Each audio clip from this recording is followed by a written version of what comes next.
Hi, we're Team LaserLink. I'm Blake. I'm Daniel. I'm Vikram. I'm Zaeem. And we're going to tell you a little bit more about our capstone. Let's take a quick look at how this thing works. We have a main box called the hub, seen on the left, that sends out laser beams to a second box called the sensor on the right. These laser beams do two jobs. They power up the sensor, and they carry back information. The sensor is a modulator that bounces the laser back to the hub. When it does this, it encodes a measured temperature as a signal. When the laser gets back to the hub decodes the temperature from the laser signal and stores that sample to a server. Taking a look at the sensor up close, we have a thermistor measuring the ambient temperature, we have a microcontroller, and we have our power management system. If you take a look at the front, we can see the components. We have our solar panel, and we have our LCD for modulating the signal, and a retroreflector behind it.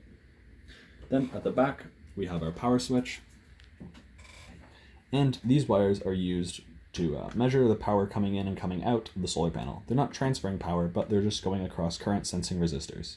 Taking a look at the electrical side, we have our sensor here, and you can see that no power is being generated on the solar panel, and it's using about 8 milliwatts on the sensor. When we turn on the laser, shining onto the panel, we're generating power, and after a few seconds and it settles, we can see that we're generating about the same amount of power that we're using, and so our net power is around 0. This shows that the sensor is being completely powered from the light from the laser alone. Okay, I'm going to talk about the mechanical hardware. For our CAD software, we used Fusion 360.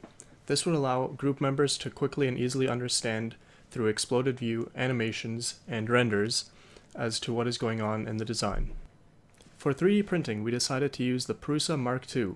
This would be useful for rapid prototyping, as you can see in the many versions of the design that we needed to test. For the soldering and construction, this would be done on a workbench in a safe environment.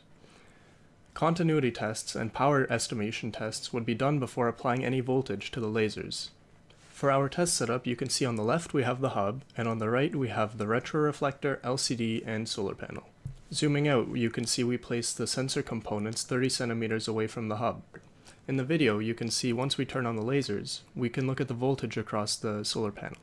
This difference in voltage between the LCD letting in light and not letting in light to the retroreflector is what we essentially need to use as our data communication.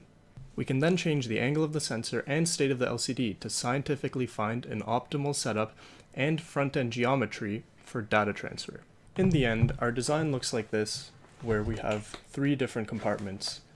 One is where the solar panel is inside. The other is where the battery is and the power system to the whole unit.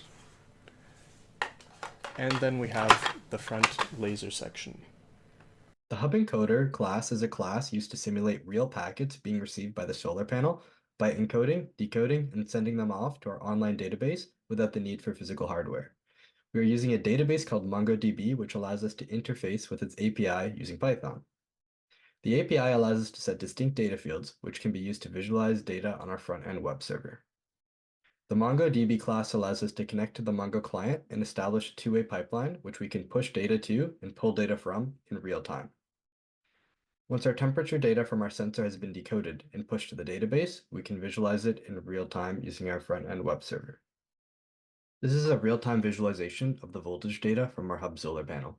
When a packet is successfully received, using our plotting tool, we can see the analog voltage received by the solar panel in red, the white vertical bars which indicate the individual bits being sent that make up a single packet, and the blue and white line running through the middle of our data, which is our PID-tuned thresholding algorithm.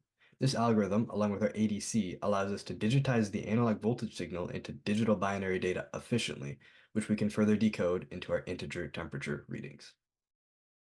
Before we discuss the software used in the data transfer and signal processing portion of the project, it would be best to visualize the packet that is being sent between the hub and the sensor.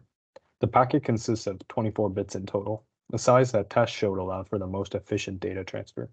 With the sensor sending a bit at roughly 40 Hz, this allows us to send almost 2 packets of data every second. Each field is 8 bits long, starting with the preamble, which appears as a string shown here. The data fields allow us to send a range of integers between 0 and 64, with 2 bits designated for decimal precision. Finally, the CRC field is used for error detection, and polynomial that is used here is the standard CRC8 CCITT method. The decoder is a class which is used to parse a bit stream that is passed to it and find any packets in that stream. Process starts with this function here, detect preambles. This will take in the bit stream as the argument frame and use Python's built-in string.find method to retrieve the indices of where packets are in the bit stream. This allows for retrieving multiple packets in a single frame of the bit stream. Next, the function process packets is called. This simply takes each index which was found in detect preambles and uses it to reconstruct the packet from the bit stream. Finally, the two functions generate CRC and check CRC are used to verify the correctness of the packets by using their CRC fields.